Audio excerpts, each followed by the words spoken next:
Hi everyone, it's Miss Michelle here, and we're ready for Story Making at Home, episode 8.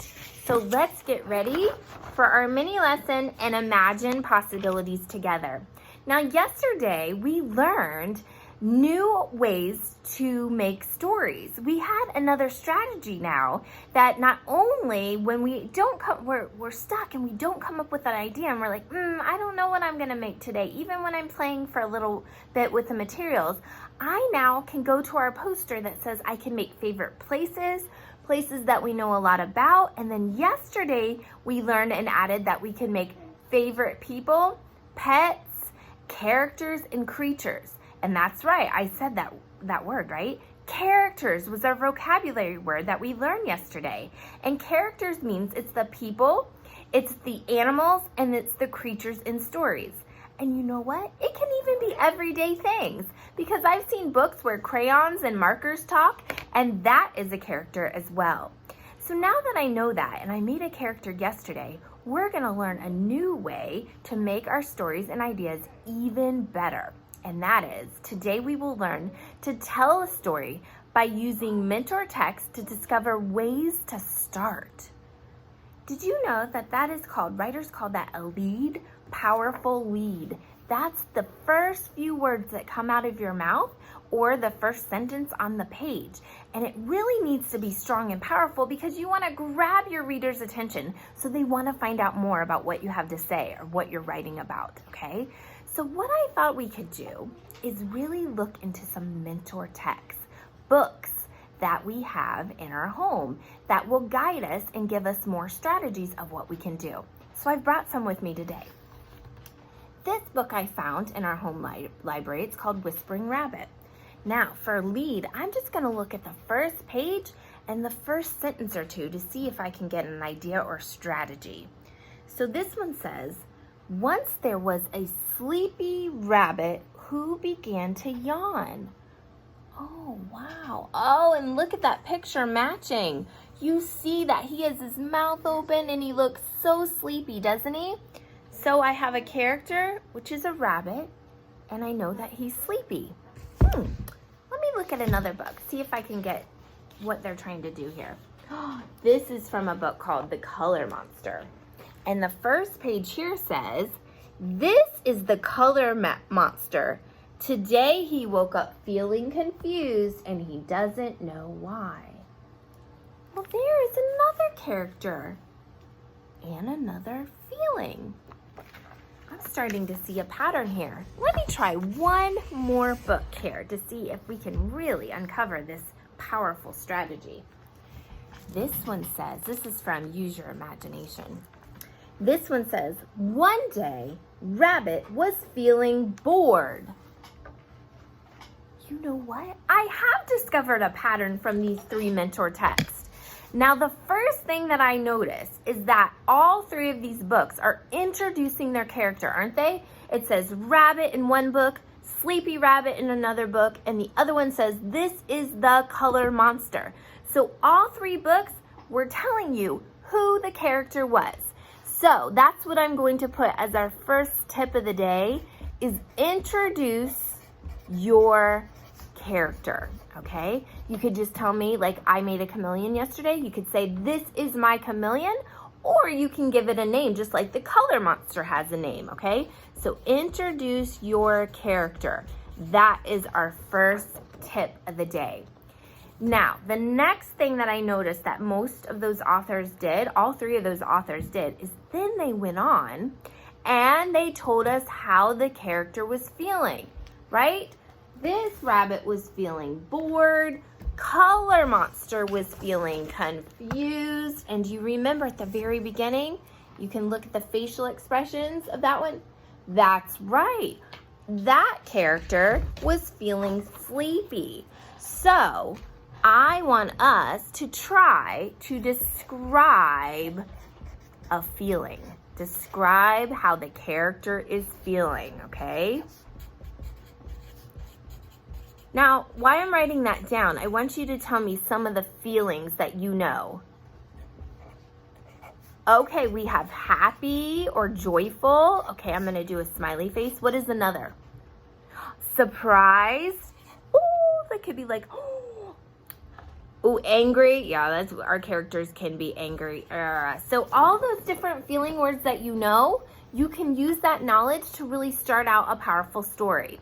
Now, I have 2 more books because some of you might not want to do character feelings, and that's fine, but I want to give you some options. So let's see if I can find any more strategies for you so you have lots of choices today. Now, this book is called Made by Maxine, and let's look at the first page so we can really see this lead. Meet Maxine. She likes making new things from old things. Ooh, look at what she's doing. You can see that she is actually doing something at her table there. And then I have the last book, The Most Magnificent Thing. Let's read this. This is a regular girl and her best friend in the whole wide world. They do all kinds of things together. They race, they eat, they explore, they relax. Look at that. Now, did you notice that both of those authors introduced the character? We said, meet Maxine, and this one said, this is a regular girl and her best friend. And what is her best friend, everyone? It is. It's a dog. That's right. And then they went on, so they introduced their character again, and then they didn't describe how their character was feeling. They were describing character actions. Yeah, that's right. That one was racing. She was making things. So those are 2 things that you could try on today when you're playing and making your characters. Okay? When you start to play, I want you to say, who is this? And introduce them. Does it have a name? Is it a person? Is it a creature? Is it an animal? But give them a name or introduce who they are. And then I want you to try on one of these things.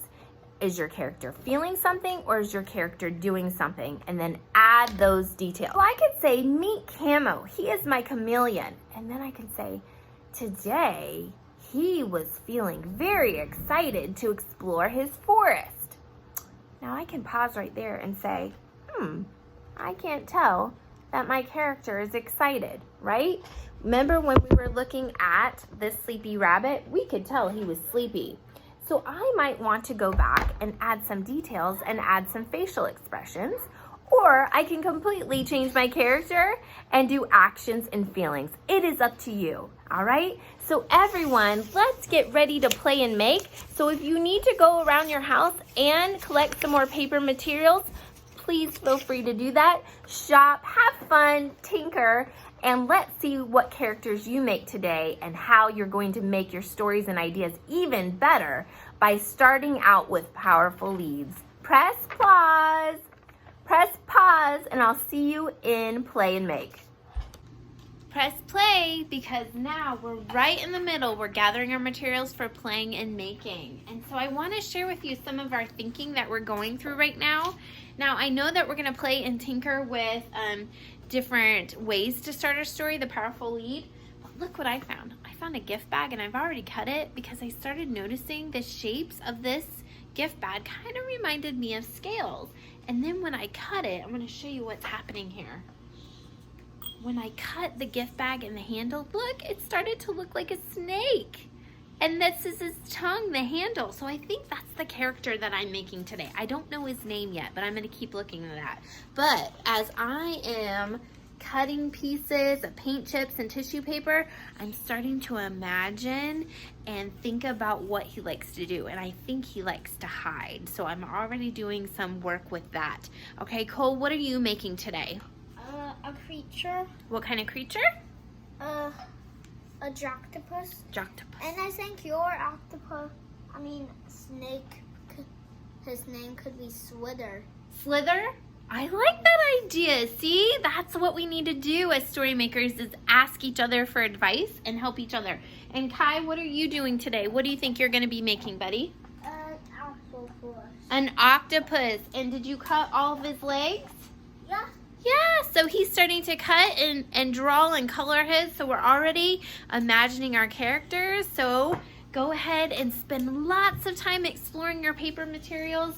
See what ideas the materials speak to you and give you ideas.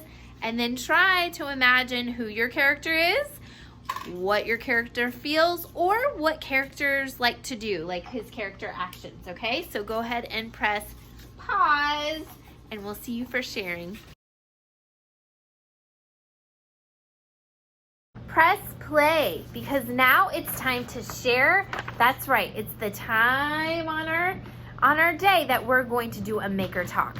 Now today we learned how to start a story. That's what writers called a lead, and it's very important to make strong or powerful leads so you get your readers to want to know more about your story or your idea.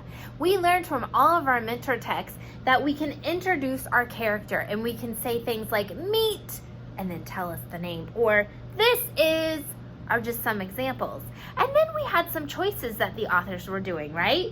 We had some describe how the character was feeling, or we had some describe the actions. But before you tell your story and idea today, I want you in your maker talk to first share something that you felt was really successful. I'm gonna share with you mine. This is the character I decided to make today. Oh, I was so excited about finding the bag, and I felt very successful about the shape. But one thing that I just thought was such a good tip is I remembered from the beginning of the week when we learned that we can change the shapes. Remember the book Oops? And I remembered to crumple the paper. Well, inside the tea bags, I started to rip this open, and I noticed that it was like a metallic silver inside. So I changed the shape and I crumpled it and then taped it to make my eyes. So that was something I felt very successful about. How about you? You'll have lots of time to share about your successes. Now, I'm gonna go ahead and show you how I'm going to tell you my lead, okay? And then you guys can share yours, or you can write them down on paper. Meet Slither. He likes to slither in the tall, tall grass. He even likes to slither up a tree and hide so none of the predators that want to eat snakes can find him. Okay, and I'm gonna keep on working on that story, but that's my lead. Now stay tuned right after this for a maker talk of my 3-year-old who made an octopus out of paper cards and colored them. And then I also had my 5-year-old make a robot today, a brand new character out of all paper materials, which we're now displaying on our wall. So that's something else you can do to share. So great job, everyone. Remember, post your pictures so you can share with the entire story making community and inspire others. And I'll see you tomorrow for episode 9. Once there was a robot called Robotic, and he lived in a dark city, and he fight bad guys.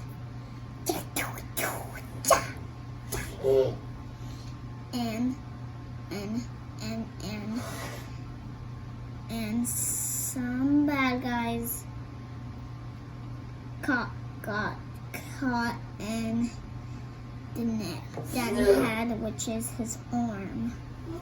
He has a net, and all the people cheered for him, didn't. This my octopus, a yellow place outside, a yellow hurt the finger, a yellow play outside, didn't.